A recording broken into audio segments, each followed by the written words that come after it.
Oi pessoal, tudo bem? Estamos aqui mais uma vez para dar continuidade ao nosso curso, né?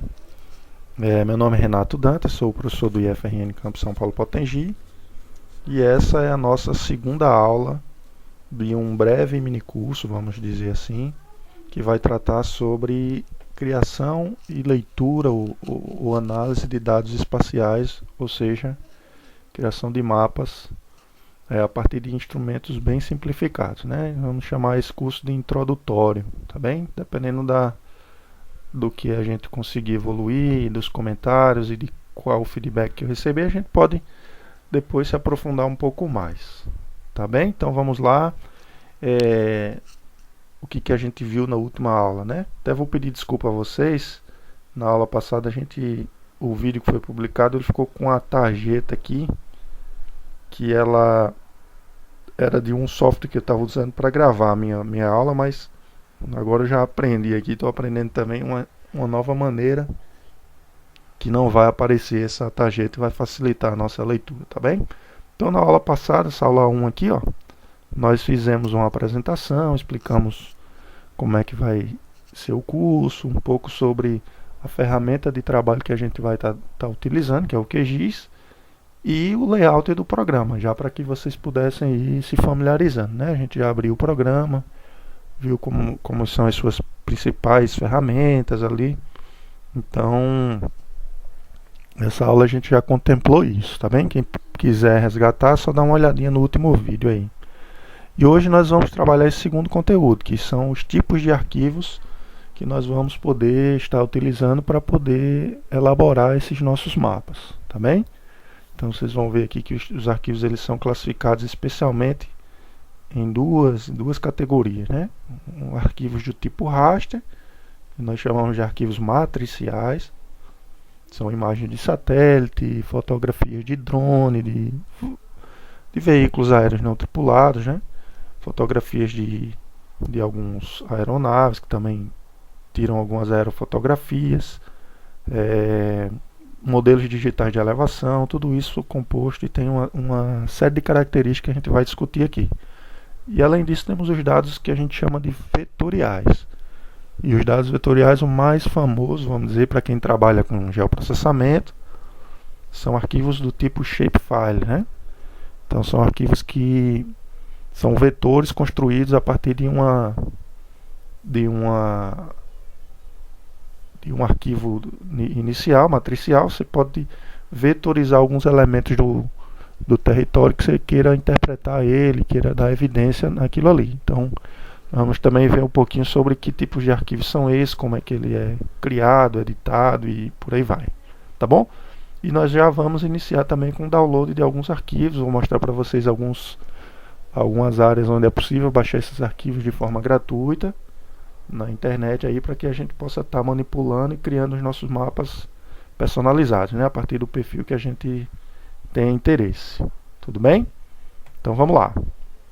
Bom, esses dados, como eu falei para vocês, os dados geográficos, né, para que ele se caracterize como um dado geográfico, independente de ser matricial ou vetorial, é importante que esses arquivos eles precisam ter uma componente geográfica, né? Então é preciso ter a componente de localização para que a gente possa estar interpretando esses dados, ok? Então o que são dados vetoriais, né? Existe aqui algumas categorias desses dados. Dados CAD, por exemplo, um desenho de uma praça, de uma área urbana dentro de um AutoCAD, por exemplo, ou de algum outro software de CAD. Então esses arquivos eles podem ser lidos dentro dos programas de SIG, né? Sistema de Informações Geográficas, um deles é o QGIS, e desde que ele tenha componente espacial vinculado a ele, né? Então nós possamos estar relacionando com as coordenadas geográficas e podendo fazer as interpretações das informações como o tamanho de uma rua, como por exemplo a área ocupada por uma determinada praça, uma quadra e por aí vai, tá bem? Os arquivos KML são arquivos produzidos normalmente nas plataformas do Google Earth, né? E os arquivos Shapefile que são utilizados pelos programas o QGIS, o ArcGIS e assim por diante. Os programas de SIG que são mais familiares aí para quem trabalha com isso, ok? Então, além disso, nós temos dados matriciais, são arquivos de imagem, como eu já falei, que a gente classifica ele como arquivo raster. Normalmente eles são arquivo TIFF ou arquivo JPEG, e a gente vai estar visualizando aí como está manipulando isso também e acessando eles também, a utilidade desses arquivos e tudo. GeoTIFF. Os arquivos de imagem de satélite vai ter uma série de categorias, vamos dizer assim. Cada grupo de satélites tem sua especificidade em termos de resolução. Cada grupo de satélite tem os seus sensores específicos. Então tudo isso vai ser importante para a finalidade do trabalho que a gente vai querer construir. Tá certo? Então vamos lá, para a gente não perder muito tempo. Aqui tem as categorias dos dados vetoriais. Eu acho que assim, com a imagem fica um pouco até mais fácil de poder explicar para vocês. Nós classificamos basicamente os arquivos vetoriais em 3 categorias aqui, ó. Arquivos do tipo linha, quando a gente quer expressar uma linha de transmissão de energia, uma avenida, um riacho, algo nesse sentido. Nós utilizamos o componente linha. Então nós extraímos da imagem de satélite essas informações e vetorizamos ela para se transformar num arquivo vetorial. Qual é a característica desse arquivo? A gente vai poder ter uma limitação específica do seu espaço ocupado, né? Então normalmente às vezes com imagem a gente vai se confundir dependendo da resolução dela, do pixel que você vai estar trabalhando. Muitas vezes é difícil você ver o limite entre uma área e outra, por exemplo. E o vetor não, a gente consegue definir isso de forma muito clara e fica fácil de manipular e interpretar a área ocupada por uma determinada lagoa ou por uma determinada vegetação, enfim. Ok? Pontos, arquivo de tipo ponto, quando a gente quer expressar, por exemplo, a localização, endereço, um ponto de transmissão de alguma doença, por exemplo, ou uma escola, um hospital, ou um cliente, enfim, uma série de aplicações para arquivos do tipo ponto. E a área, né, naturalmente seriam para que a gente pudesse estar limitando bairros, municípios, enfim, uma série de outras aplicações. Como eu falei, existem essas categorias aqui, ó. Shapefiles são arquivos mais familiarizados com as plataformas SIG, né? Então, arquivos do tipo forma, que eles vão estar se vinculando com arquivos de bancos de dados. Depois a gente vai ver um pouquinho sobre isso. KML e KMZ, existe uma série de arquivos já construídos dentro das plataformas do Google Earth, que vocês podem estar importando para que as plataformas SIGs possam interpretar isso. Arquivos DWG e DXF, né, familiarizados com a plataforma CAD. Todo mundo que trabalha aí com AutoCAD, na área de edificações, de construção civil, de arquitetura, tem uma série de arquivos que podem também estar sendo úteis para que a gente possa gerenciar nossos dados espacialmente. GPX, desculpe, são arquivos que normalmente quando a gente vai fazer uma atividade de campo, vincular um levantamento topográfico, isso é feito com algum tipo de arquivo geodésico, de GPS geodésico, ou GPS mesmo de caminhamento, algum tipo de levantamento que nós fazemos. Isso fica armazenado nos nossos aparelhos, né, com um arquivo do tipo GPX, que é possível importá-lo também, interpretar ele, vetorizar ele, para que a gente possa estar analisando nossos dados. E eu coloquei aqui que não é exatamente um arquivo vetorial, um dado vetorial, um banco de dados geográficos. A gente vai ter uma série de banco de dados que vai poder estar sendo importado, e esses arquivos também sendo lidos como vetores também. Então muitas vezes as empresas, organizações mundiais têm todas as informações planilhadas, né? E essas planilhas podem ser geradas bancos de dados que vão ser, desde que a gente tenha componente espacial, vão ser interpretados nas plataformas SIGs também.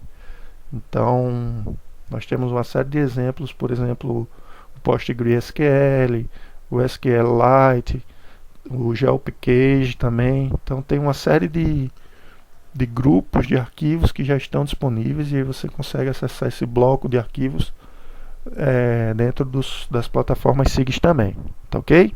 Mas isso é um pouquinho mais complexo, eu vou deixar essa discussão para quem sabe um próximo curso, porque envolve toda uma questão de estrutura de arquivos.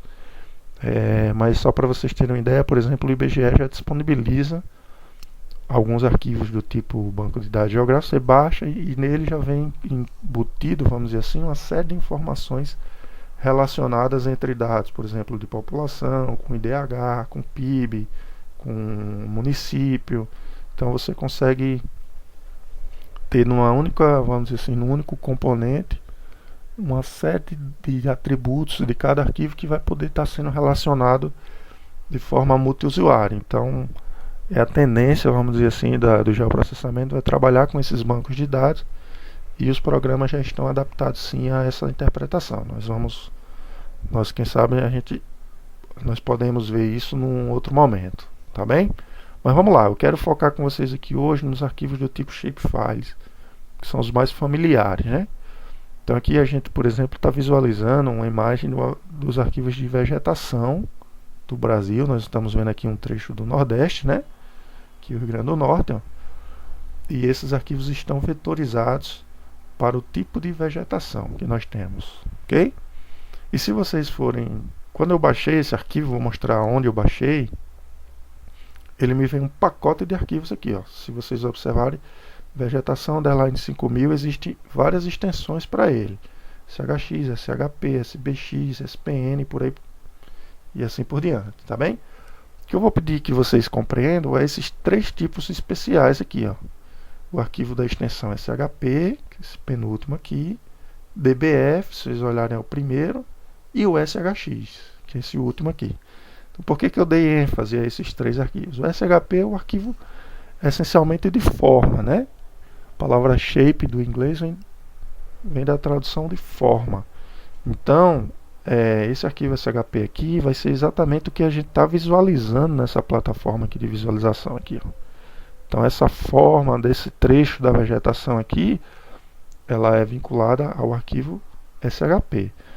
Mas se vocês observarem, cada componente desse, que a gente chama aqui, cada feição desse arquivo, ela vai ter uma série de atributos vinculados a ela, ou seja, um pequeno banco de dados vinculado a cada feição dessa.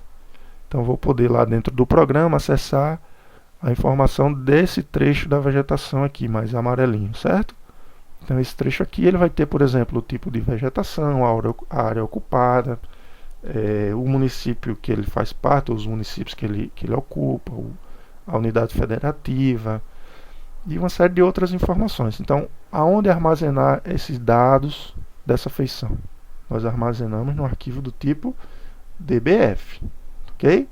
Então, toda feição de um SHP ele vai ter um atributo DBF vinculado a ela. E para que a gente possa fazer com que essas informações de forma e de banco de dados se comuniquem, a gente não consegue fazer isso se não tivermos o arquivo SHX. Então, esses arquivos dentro desses todos aqui, eles são essenciais para que a gente possa estar manipulando, editando e acessando informações nas plataformas de geovisualização, ok? Bom, e as imagens raster, né? Que tipo de arquivos são esses? Vocês podem ver aqui alguns exemplos, né? Nós temos uma fotografia de um drone, um veículo aéreo não tripulado, que você vê a resolução muito boa.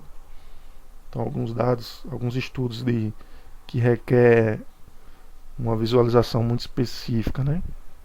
A gente pode estar utilizando de fotografias aéreas. Normalmente os drones hoje já vêm com sistemas de GPS já bem acurados, com precisões bem eficientes. Então é possível a gente fazer.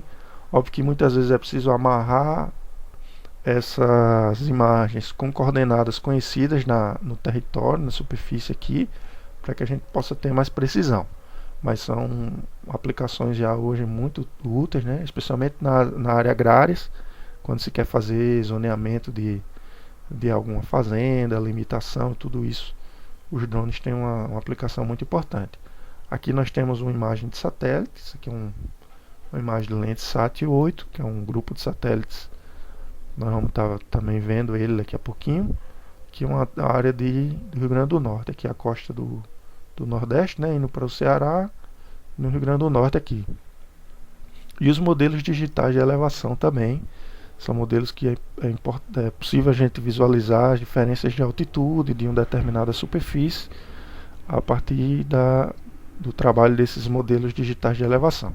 Ok? Então, dito isto, né, conhecendo um pouquinho melhor esses arquivos, essas classes de arquivos, eu vou mostrar para vocês aqui rapidamente onde é possível a gente acessar. Né? Eu já instalei meu programa,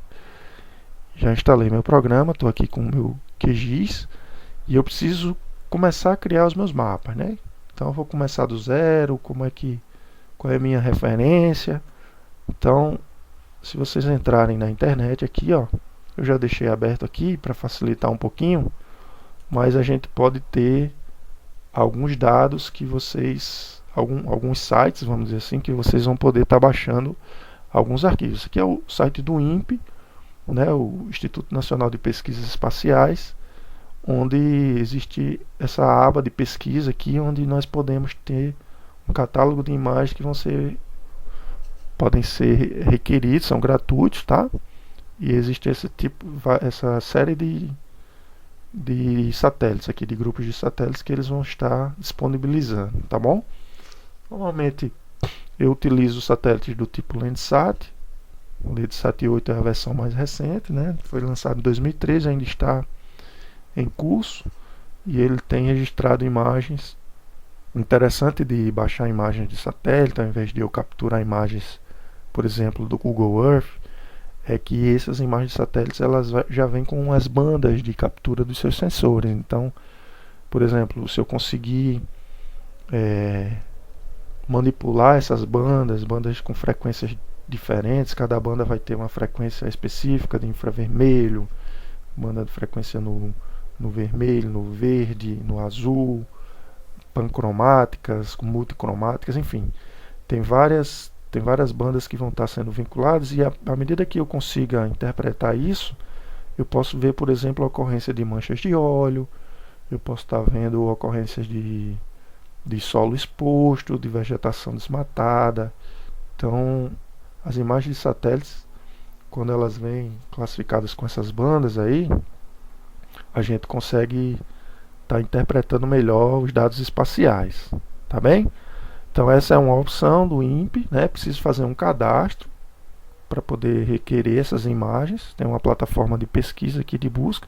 Pode colocar, por exemplo, o país e o município, executar uma pesquisa e ele vai lhe dar as opções de imagem que você vai ter para requerer. Mas assim, muitas imagens ainda não estão disponíveis nessa plataforma. Eu também gosto muito.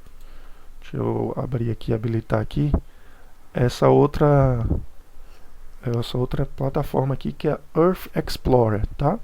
É do Serviço Geológico Americano, esse USGS aqui, Serviço Geológico Americano, onde eles também vão estar disponibilizando uma série de arquivos, dependendo da localização que vocês vão explorar.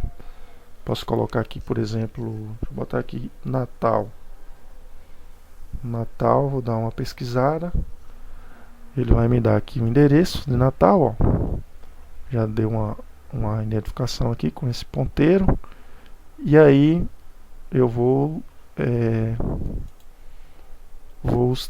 configurar aqui os dados. Vou escolher aqui uma plataforma aqui da Landsat 8, como eu falei para vocês. Vou em resultados e aqui vejo que está disponível uma série no meu caso aqui apareceram 159 imagens organizadas aqui em 10 em 10. Daí tem a data, por exemplo, dia 6 de fevereiro de 2020. O satélite passou aqui por esse trecho, né? E capturou uma imagem com várias bandas dessa região. Então, se eu consigo baixar essas bandas, eu consigo interpretar dados vinculados a ela, aqui, de vegetação, como eu falei, de manchas de óleo, né? Nós tivemos a ocorrência aí de derramamento de óleo na costa do Nordeste aqui. Então é possível estar explorando isso da maneira como eu quiser, tá bem? E uma outra maneira de estar capturando também imagens raster também é, por exemplo, usando o Google Earth. Eu instalei o Google Earth aqui, também é gratuito, né? eu vou estar pesquisando aqui, por exemplo, São Paulo do Potengi. Aqui, ó. São Paulo do Potengi. Vou pesquisar aqui no Google e ele vai estar vinculando aqui a minha região, tá? Então, por exemplo, dentro de São Paulo do Potengi, eu vou dando um zoom aqui e é importante, uma informação importante, toda vez que eu der um zoom, é importante eu clicar na tecla R do meu... Opa, deixa eu só tirar ali da... Deixa eu clicar na tela aqui, ó, tecla R. Droga. Deixa eu vincular aqui. Pronto. Se vocês observaram aí, houve um ajuste do terreno. Deixa eu dar um zoom maior aqui. Vou dar um zoom, clico na tecla R. Observem que ele faz um reparo na minha região aqui, para que eu possa estar tendo um pouquinho mais de ajuste para o perfil de zoom que eu estou dando aqui, certo? Então, se eu quiser fazer um trabalho sobre a área urbana de São Paulo do Potengi, eu vou enquadrar essa área urbana aqui também, e eu vou estar podendo salvar ela como imagem aqui com essa ferramenta que já está disponível no Google também, ó. Salvar a imagem, vai me pedir a resolução da imagem. Deixa eu aqui salvar a imagem, ó. Resolução, eu escolho até a opção máxima se quiser. Vou estar salvando a imagem, essa imagem vai ficar salva no meu computador e eu vou estar podendo inserir ela lá no meu QGIS para manipular. Qual é a dificuldade? Nesse tipo de extração de imagem, eu não venho com as bandas, como eu falei, então não é possível eu estar comparando banda com outra para poder interpretar um dado em função da energia de radiação que aquele dado vai estar me passando. E essa imagem também ela não tem referência geográfica. Ela é uma imagem como se eu estivesse tirando uma fotografia do meu celular e estou inserindo lá no meu programa. Então é preciso eu ter uma referência espacial e eu preciso fazer uma coisa chamada georreferenciamento, que é informar coordenadas específicas para que essa imagem possa estar se comunicando com outras imagens na mesma posição geográfica. Tá bem? Mas isso aí é também algo para o futuro. Não é interessante que a gente explore isso agora. Então, só para a gente dar continuidade, ó, temos também os arquivos do tipo shapefile, tá? Então eu deixei aberto aqui, ó, o site do Ministério do Meio Ambiente. Se você botar aí na internet shapefile, Ministério do Meio Ambiente, download, naturalmente vocês vão estar sendo direcionados para essa plataforma aqui. E aí vocês têm uma série de opções aqui, ó. Por exemplo, áreas especiais, como eu tinha deixado. Vou pegar outro tema aqui, bacias hidrográficas, tá? Bacia hidrográfica do São Francisco aqui, ó. Bacia de São Francisco, vegetação, terras para irrigação, clima, salinização, etc. Então tudo isso são arquivos vetoriais. Se eu clicar nele aqui, ó, Bacia do São Francisco, vejam que vai me dar a opção de baixar o SHP, o SHX e o DBF. Então eu clicaria nesses três, ele baixaria para o meu computador e eu exploraria isso lá no meu QGIS. Então posso estar fazendo isso, por exemplo, com a limites dos municípios, ó, hidrografia. Deixa eu ver se eu acho aqui algo de município aqui, limites políticos e localidades aqui, ó. Tem limites administrativos. Deixa eu ver aqui, limites estaduais, limites municipais, micro-regiões. Então isso tudo vai ser, vamos dizer assim, o ponto de partida para que eu possa estar adicionando isso aqui no meu arquivo, na minha plataforma, e a gente vai poder estar fazendo essas leituras. Aqui, feito vamos dizer assim, esse download dos arquivos que eu vou estar trabalhando para minhas pastas de trabalho aqui no meu computador, eu vou precisar começar a adicioná-los aqui para poder ir criando meus mapas, ok?